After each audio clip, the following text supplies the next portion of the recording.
Hello guys and welcome back to my YouTube channel. This is me Barkha Sahni और मैं आ गई हूँ एक नई वीडियो के साथ। तो आज इस वीडियो में मैं आपको बताने वाली हूँ इंग्लिश की 15 डे स्ट्रेटजी। तो 15 दिन में कैसे इंग्लिश का सिलेबस को कंप्लीट करना है, कैसे इंग्लिश में मास्टर करना है, ताकि आप इंग्लिश में 100 में से 90, 95, 98 मार्क्स आराम से स्कोर कर सको। तो इस पूरी वीडियो को अच्छे से देखना, जो जो मैं बताऊंगी वैसे वैसे करना। मैं ये भी बताऊंगी कि कैसे कौन सा चैप्टर किस दिन करना है, कब राइटिंग सेक्शन करना है। तो मैंने पूरा इसके लिए प्लानर बना दिया है आपके लिए। तो I will share this planner in the video. तो देखो, सबसे पहले आपके इंग्लिश के एग्जाम में जो है रीडिंग कॉम्प्रीहेंशन आता है। सबसे पहले तो रीडिंग कॉम्प्रीहेंशन में आपको कमांड बनानी, यानी कि रीडिंग कॉम्प्रीहेंशन में अपने आप को परफेक्ट कर लो कि जोन सा रीडिंग कॉम्प्रीहेंशन आए उसको आप सॉल्व कर लो। और वो परफेक्शन ऐसे आएगा जब आप प्रैक्टिस करोगे। तो अभी आपके इंग्लिश के एग्जाम्स में टाइम है, यानी कि इंग्लिश के एग्जाम में अभी अच्छा खासा टाइम है आपके पास। तो आप जो है क्या कर सकते हो, रीडिंग कॉम्प्रीहेंशन की प्रैक्टिस कर सकते हो। जितने मैक्सिमम रीडिंग कॉम्प्रीहेंशन आप लगा सकते हो तो लगा लो। अगर आप पर डे एक भी नहीं, लाइक पर डे भी नहीं, 2 दिन में एक रीडिंग कॉम्प्रीहेंशन आपने लगा लिया है ना, तो तब भी आपका काम हो जाएगा। अगर 2 दिन में आप जो है 15-20 मिनट नहीं निकाल सकते, 2 दिन में 15-20 मिनट निकाल के एक रीडिंग कॉम्प्रीहेंशन लगा लो, है ना। ऐसे ही आप रीडिंग कॉम्प्रीहेंशन लगा सकते हो। कभी फ्री बैठे हो, आपके पास और कुछ पढ़ने का आपका मन नहीं कर रहा, कभी कभी हम एग्जॉस्ट हो जाते हैं काउंट्स कर करके, इको कर करके, तो आप उस दिन रीडिंग कॉम्प्रीहेंशन का 1-2 क्वेश्चंस लगा लो। तो ऐसे आप रीडिंग कॉम्प्रीहेंशन की प्रैक्टिस कर सकते हो। प्रैक्टिस करोगे रीडिंग कॉम्प्रीहेंशन की तो उतने ज़्यादा चांसेस बढ़ जाएंगे कि आपका वहाँ पे भी आंसर सही आए रीडिंग कॉम्प्रीहेंशन में, क्योंकि जब आप प्रैक्टिस करोगे तो आपको समझ आ जाएगा कि किस तरीके से सॉल्व करना होता है रीडिंग कॉम्प्रीहेंशन। मेरे अकॉर्डिंग आपको जब रीडिंग कॉम्प्रीहेंशन आप सॉल्व करोगे तो आप अपने आप परफेक्ट हो जाओगे। और साथ में रीडिंग कॉम्प्रीहेंशन जब आप सॉल्व करते हो तो पहले जो रीडिंग कॉम्प्रीहेंशन आपके सामने आता है, तो सबसे पहले रीडिंग कॉम्प्रीहेंशन के क्वेश्चंस पढ़ा करो, यानी कि नीचे क्या क्वेश्चंस पूछे हैं।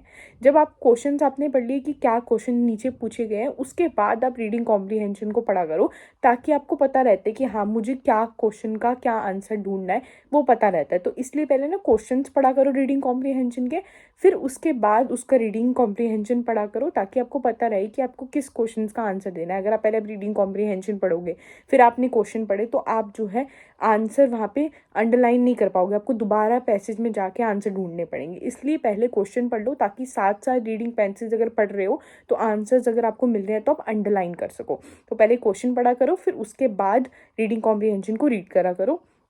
और आपको प्रैक्टिस करोगे तो समझ आ जाएगा कि और किस तरीके से आपको करना है। और रीडिंग कॉम्प्रीहेंशन में आपको पैसेज से जो है आंसर्स मिल ही जाएंगे, कीवर्ड्स मिल ही जाएंगे, बस बना के थोड़ा बहुत आप लिख दोगे तो आपको रीडिंग कॉम्प्रीहेंशन मार्क्स मिल जाएंगे। कॉम्प्रीहेंशन की प्रैक्टिस कर लो, क्योंकि इंग्लिश के सीयूटी के एग्जाम में अच्छे लेवल के रीडिंग कॉम्प्रीहेंशन आते हैं और बोर्ड्स में भी अच्छे लेवल के आते हैं, बट उससे अच्छे लेवल के सीयूटी में आते हैं।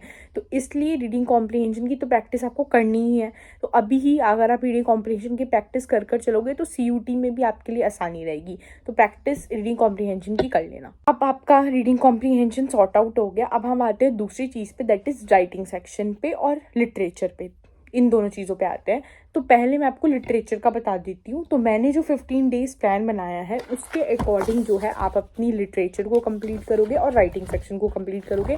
तो वो मैं आपको बताती हूँ कि आपको करना किस तरीके से है। जब आप बुक वाली कीवर्ड्स को यूज़ करते हो तो जो एग्जामिनर है उसको लगता है कि मतलब बच्चे ने पढ़ाई करी है, तभी उसको ये वर्ड्स के बारे में पता है जो बुक में यूज़ हुए हैं। बना के तो कोई भी लिख देता है, स्टोरी पता है बना के लिख दी, बट वर्ड्स को जब आप यूज़ करोगे तो आपका और अच्छा इंप्रेशन बनेगा। उन वर्ड्स को अंडरलाइन भी करके आना पेपर में, ठीक है। तो ऐसे आपका अच्छा इंप्रेशन बनेगा। तो ऐसे ही आप वर्ड्स को थोड़ा बहुत याद रख लेना। वर्ड्स जो भी आप पढ़ रहे हो चैप्टर के अंदर, जो भी अलग से आपको वर्ड्स दिख रहे हैं, कुछ इंपॉर्टेंट लाइंस दिख रही है, ताकि आप उनको आंसर्स में यूज़ कर सको। अब जब आपने ऐसे आपको चैप्टर्स को पढ़ना है, तो अब 15 डेज में कैसे चैप्टर्स को पढ़ना है वो मैं आपको बताती हूँ। तो 15 डेज प्लानर के अकॉर्डिंग सबसे पहले दिन आपको लास्ट लेसन, लॉर्ड स्प्रिंग और माई मदर एट 66 वाले, इन तीनों को ख़त्म कर देना है।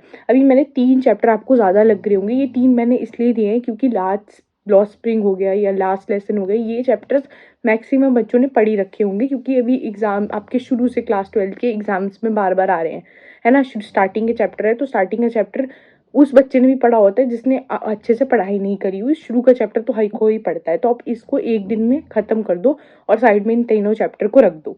दूसरा दिन आपको रेड टैप और कीपिंग क्वाइट ये दोनों करना है। तीसरे दिन indigo a thing of beauty करना है। चौथे दिन poets and pancakes a roadside stand करना है। Fifth day the interview and aunt Jennifer tiger करना है। अब देखो इसके अगर आप नोटिस करोगे तो मैंने सारे दिनों में एक एक चैप्टर रखा है और एक एक पोइट्री रखी है। वो मैंने इसलिए रखी है क्योंकि 2 चैप्टर अगर मैं आपको एक साथ दूंगी तो वो ज़्यादा लेंदी हो जाएगा आपके लिए करने के लिए, तो इसलिए आप एक चैप्टर करना और एक पोइट्री करना, तो वो थोड़ा बैलेंस्ड रहेगा। फिर 6th डे में गोइंग प्लेसेस आपको करना है। इसके साथ कोई पोइट्री नहीं बची थी तो मैंने नहीं डाली, बट अगर आपका कोई भी बच जाता है पिछले 5 दिन में से, कोई भी अगर आपकी पोइट्री बच गई है, कुछ अच्छे से नहीं हुआ है, तो वो आप इस 6 डे में कर सकते हो क्योंकि आपके पास टाइम बच जाएगा।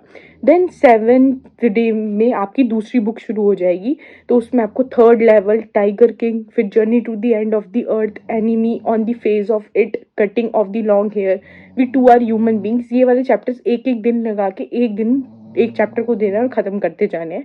तो आपका 13 दिन में लिटरेचर पूरी ऐसे ख़त्म हो जाएगी, है ना। 13 डेज के अंदर आपकी पूरी लिटरेचर खत्म हो जाएगी अगर आप इसके अकॉर्डिंग ऐसे चैप्टर्स कंप्लीट करते जाओगे। देन आपके पास जो 14th और 15 डे बचेगा ना, 14 और 15 दिन जो आपका बचेगा, उसमें आप जो है राइटिंग सेक्शन करोगे।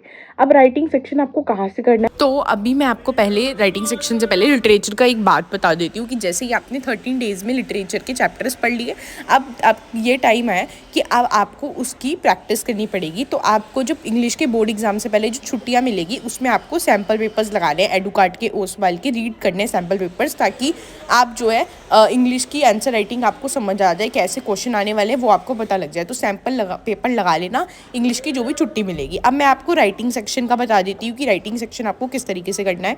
तो राइटिंग सेक्शन के लिए आप जो है एक वीडियो देखोगे 1-2 घंटे की जो आती है, जिसमें क्लास 12 का सारा राइटिंग सेक्शन कवर होता है। जो देखो सामने मैंने सिमरन साहनी मैम की एक वीडियो लगाई है, इसमें उन्होंने सारा क्लास 12 का राइटिंग सेक्शन का पार्ट कवर किया है। तो आप एक ही वीडियो देखोगे जिससे सब कुछ कवर हो जाए। तो 14th और 15 डे में आपको एक ऐसी वीडियो देखनी है, उससे राइटिंग सेक्शन का फॉर्मेट आप एक कॉपी में बनाओ, राइटिंग सेक्शन में क्या क्या है वो समझो, और ऐसे राइटिंग सेक्शन हो जाएगा। और जब आप छुट्टियों में सैम्पल पेपर्स लगाओगे तो आपको राइटिंग सेक्शन की अपने आप प्रैक्टिस हो जाएगी। तो राइटिंग सेक्शन के लिए एक ही वीडियो देखो जिसमें सारा आपको वो बता रहे क्या क्या है कि राइटिंग सेक्शन में क्या क्या फॉर्मेट है, क्या क्या कॉमन लाइंस है। इन वीडियोस के थ्रू आप राइटिंग सेक्शन करोगे एक ही सिंगल वीडियो के थ्रू, जिसमें सारा राइटिंग सेक्शन का पार्ट कवर हो रहा होगा। इंग्लिश का पेपर ऐसे बिल्कुल हार्ड भी कोई नहीं आता, पढ़कर जाओगे अच्छे से तो आप अटेम्प्ट कर लोगे, और इंग्लिश में बच्चों के अच्छे मार्क्स आ जाते हैं।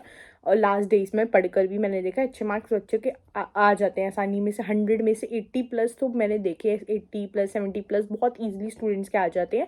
बस थोड़ा 90 प्लस क्रॉस करना मुश्किल होता है इंग्लिश के लिए। 90 प्लस क्रॉस करने के लिए फॉलो दिस स्ट्रेटजी, इस पर स्टिक रहो, सैम्पल पेपर्स लगाओ, 90-95 प्लस भी आपके मार्क्स आएंगे। So all the best. आज की वीडियो में बस इतना ही। अगर आपको ये वीडियो पसंद आई है तो प्लीज़ इस वीडियो को लाइक कर देना, मेरे चैनल को सब्सक्राइब कर देना। Thank you so much.